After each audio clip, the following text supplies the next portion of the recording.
As of yesterday, we got in super late, obviously, on Sunday morning, and then got started on Auburn Sunday, and got a really good football team. Got a lot of respect for Hugh. Gone against him for a lot of years. Obviously, the record may not indicate, but the record doesn't speak for what this team is. But they got a really good football team, and today we start on them. So with that, I'll open it up for questions. Yeah, Coach, I'm sure as a football coach, when you go back and watch the film, there are moments where, whether it be a drop or a missed tackle, you feel like there might be the right play called, but execution might be lacking. Does your responsibility as a coach stop right there at execution, or is there a way as a coach that we can impact our execution rate, we can increase it? I'm not sure I understand that question. How do you go about executing better as a coach?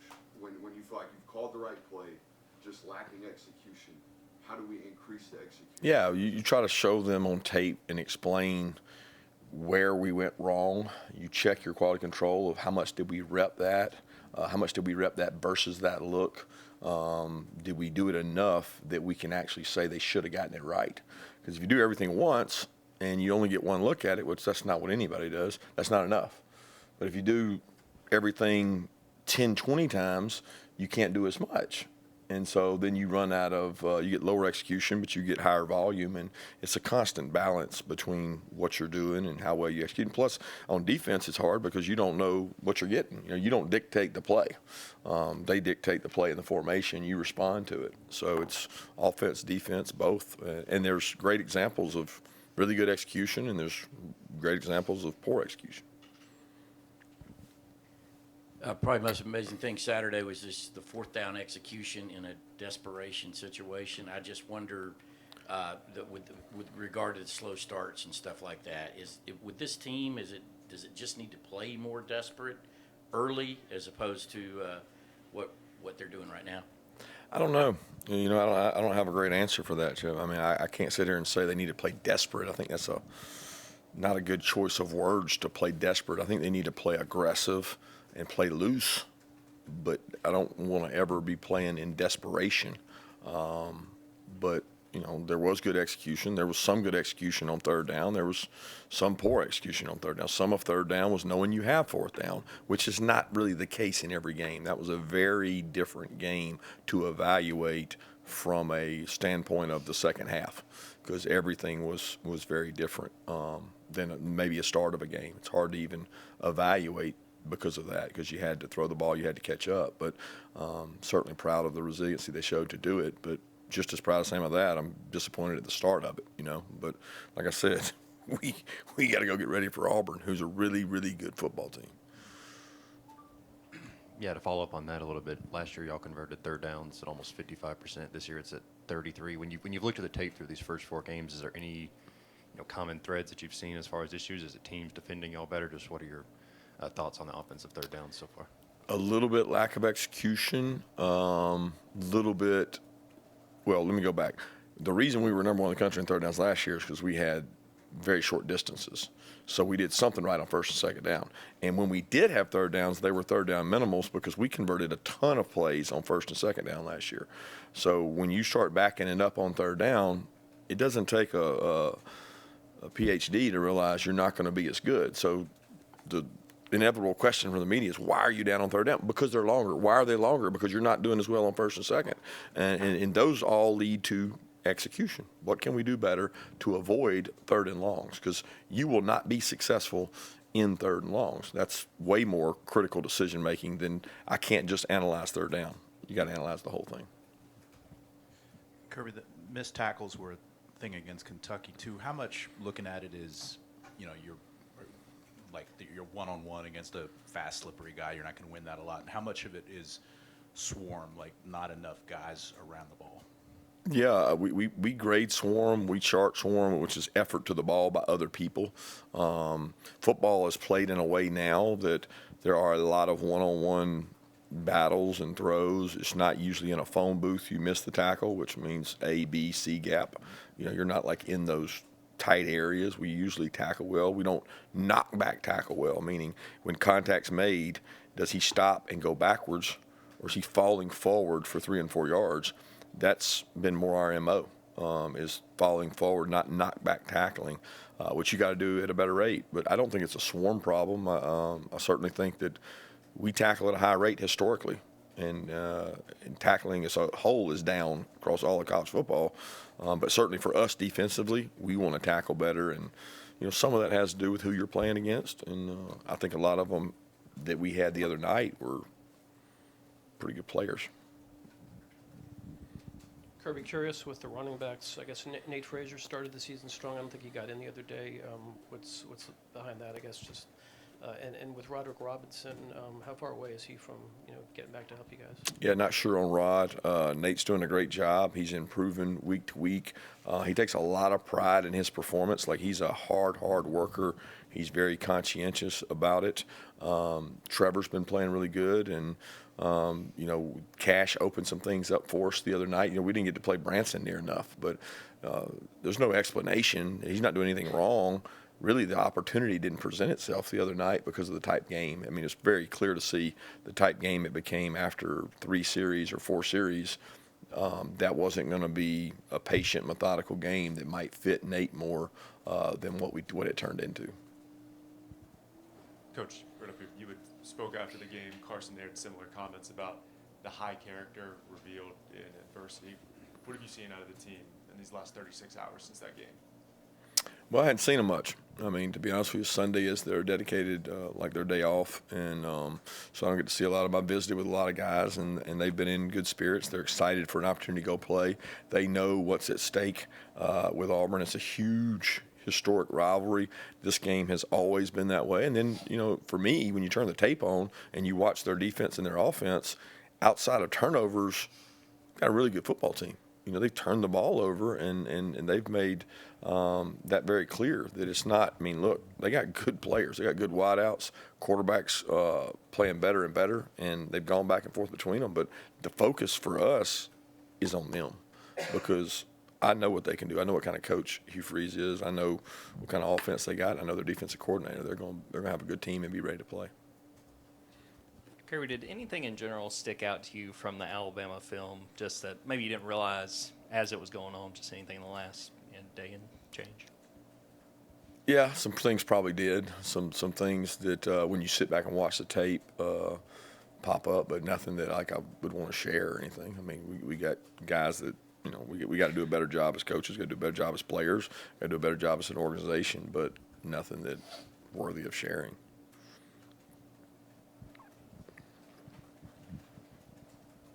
Yeah, how hard is it to get freshmen to play winning football, especially now that you're in this time of year where you're playing an SEC game every week, and this is the first time that they're being asked to sort of do that at this level? Like who? Well, KJ Bolton was the only freshman that played for you guys. Nate Frazier, Joseph Johnny, some of the other freshmen you guys have brought in. Yeah, those guys didn't really play much, so I don't know if I understand what you're asking. How hard is it to get them ready to play? Yeah, to where they can help contribute for you guys. Well, it's been an ongoing process since most of them got here mid-year. So we had 15 practices in the spring. We had summer. We had 26 practices in fall camp. Then we've had all the practices up till now. And I think those guys are continuing to get better. You always worry about a little bit of a lull in there when they hit a road of, well, am I going to play or am I not going to play? That's usually passed by now because we've played however many games, 4 games. So, like, they start to realize, oh, well, I might not be up right now. And that's when you get alarm bells ringing of, we may need them. So how hard is it to get ready to play? It's hard. You got to prepare. You got to get ready. You got to, and really in the cases that you get guys playing, it's usually a phenomenal talent or a need, a tremendous need, meaning you have a deficit at that position. He's got to go play. In the case of KJ, he's a talented player, and we have other talented players, but sometimes you have people in front of them, and it's about growth, development. We talked today, Jordan Davis hadn't really played at this point in time his freshman year. Quay Walker didn't touch the field. Eric Stokes didn't do anything. Lab was on the scout team. They were all pretty good players. 2 questions for you, Kirby. First, can you give us your assessment of your tight end room? And secondly, you're giving up 30 yards more per game in penalties than you did last year. What do you attribute that to?